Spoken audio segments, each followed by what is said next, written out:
desarrollando en la ciudad de La Plata, en los tribunales de La Plata, por una historia que se remonta al año 2014, ¿sí? Hace casi 10 años, cuando un funcionario de la Municipalidad de La Plata le pidió $200.000 a un empresario de la construcción para autorizar un proyecto inmobiliario, ¿sí? En realidad, para permitir una rezonificación, un loteo en un predio que estaba en las afueras de la ciudad. El emprendedor dudó si pagarlo o no pagarlo, finalmente se presentó en la justicia y terminaron procesados, entre varios otros, Mariano Bruera, que es el hermano de quien fue intendente de La Plata, de Pablo Bruera, entre 2007 y 2015. Por estos días, hasta hace poco, ahora estamos esperando el veredicto, en realidad se desarrolló el juicio que tiene, entre otros acusados,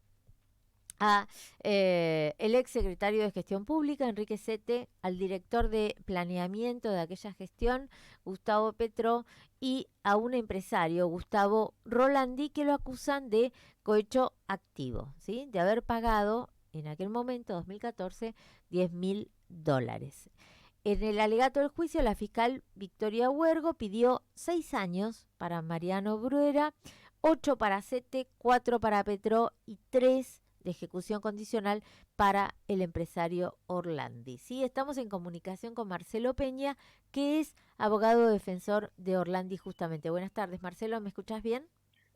Alejandra, buenas tardes, ¿cómo están? Todo bien, perdón por la introducción, fue un poquito larga, pero bueno, para poner en No, pero bien, está contexto bien. del Había que juicio. poner el punto, tal cual. Sí, sí. Bueno, contame, fue un juicio largo, ¿no? ¿Cuánto tiempo llevaron las audiencias?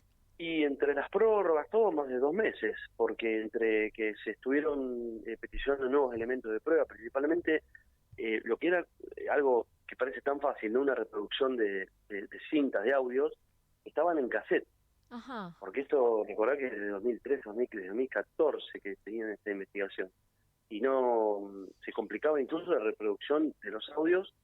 Y eso, bueno, fue prorrogándose también por la agenda congestionada del tribunal, que sabemos que estamos con muchos juicios orales en este 2023, así que bueno, se fueron estirando, prorrogando, también los defensores con sus días y jornadas en otros debates, así que bueno, se fue complicando.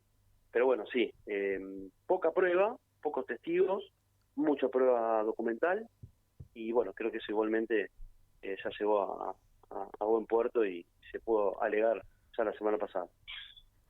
¿Orlandi estuvo en algún momento detenido como el resto de los acusados o no? Siempre No, estuvo no, al margen. no, no, fue el único que no estuvo detenido, el único, de todos, fue el único que no estuvo detenido.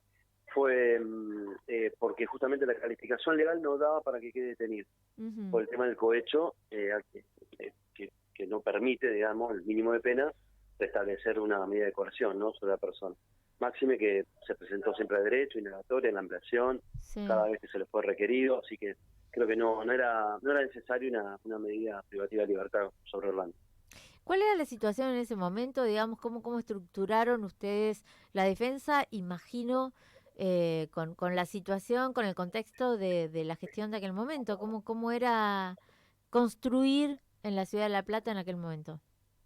No, principalmente porque el Código de Ordenamiento Urbano, hay un artículo en particular que se decía que podías rezonificar lotes a partir de una dimensión exacta, que es una hectárea, a partir de una hectárea.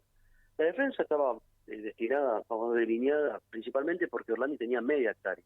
Ajá. Entonces, desde el punto de vista estructural, era imposible poder imputar o delinear una responsabilidad penal de una persona que no cumplía ni siquiera con esa normativa. Entonces, imagínate que era imposible también que entre Orlandi en esa grilla de acusación. Y después, por sobre todas las cosas, que por ejemplo se decía que se había entregado un dinero después de un allanamiento que hubo a uno de los funcionarios públicos. Imagínate lo difícil que es destinar a ese dinero a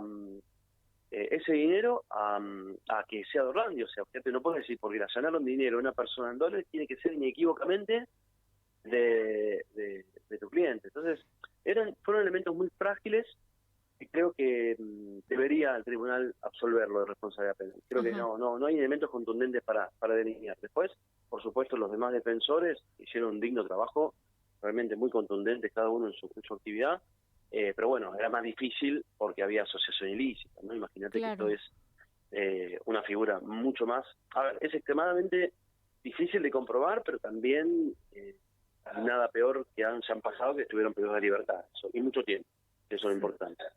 Sí. ¿Cuándo sería el veredicto, Marcelo, entonces? 31 de mayo, todo junto, veredicto y lectura de fundamento de sentencia.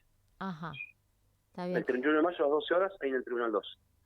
¿Por qué tardó tanto en llegar a juicio oral esta causa?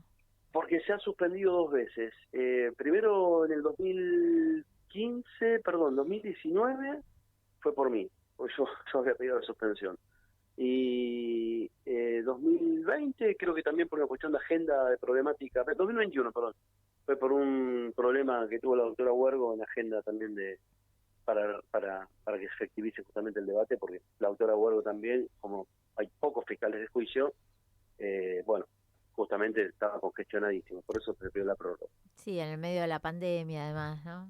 Sí, Hubo tal cual, sí. muchos juicios suspendidos. Te cambio de tema, Exacto. Marcelo, vos estuviste con la defensa de Juan Ignacio Busali, el marido de Carolina Píparo. Sí. Tengo entendido que ya no estás más con la defensa de Busali, ¿esto es así? No, yo renuncié el año pasado, sin perjuicio que en su momento habíamos conseguido la prisión domiciliaria, monitoreo electrónico, luego conseguimos que le saquen el dispositivo, que tenga salidas cotidianas todas las jornadas, pero bueno, por suerte los otros defensores que habían quedado lograron en materia de libertad que le concedan la excarcelación. Eso fue muy positivo hasta hace poco. Una excarcelación difícil, ¿no?, con la magnitud del delito de tentativa de homicidio. De haber estado inmerso en esa causa, ¿te parece que hay alguna cuestión política ahí? ¿Hubo en la instrucción? Sí, Digo, por las no tengo características del dudas. caso. No tengo dudas, fue una manipulación político-judicial. A veces no nos sorprende la Ciudad de La Plata. En este tipo de casos yo lo viví en carne propia y realmente fue un disparate. Esto no es tentativa de homicidio. Bien, lo digo por más que ya no esté más, eso nunca puede haber sido calificado como tentativa de homicidio. Es imposible determinar una responsabilidad penal que este hombre haya tenido la intención de matar, más allá de que sí, puede haberle errado en la persecución, etcétera, etcétera, lo que quieras. Pero imposible de haber determinado. Hay pericias mecánicas que determinan que este hombre apenas vio una luz, frenó. No, es muy difícil. La pericia mecánica nos dio lugar, así que, pero no, o sea, todo barro. ¿Tiene fecha de juicio ya el caso? ¿Tenés idea? No, todavía no. Bien, esto Todavía fue el 1 de enero del 2021, así que ya no. estamos 21, 2 exacto. años, Sí, más de 2 años. exacto. Sí. Bien. Sí. Bueno, Marcelo, te agradecemos el contacto, que hayas atendido. Tengo entendido que estás en Buenos Aires, así que, Sí. bueno, te agradecemos la disposición como siempre. Muchísimas gracias, Ale. Muy amable. Gracias.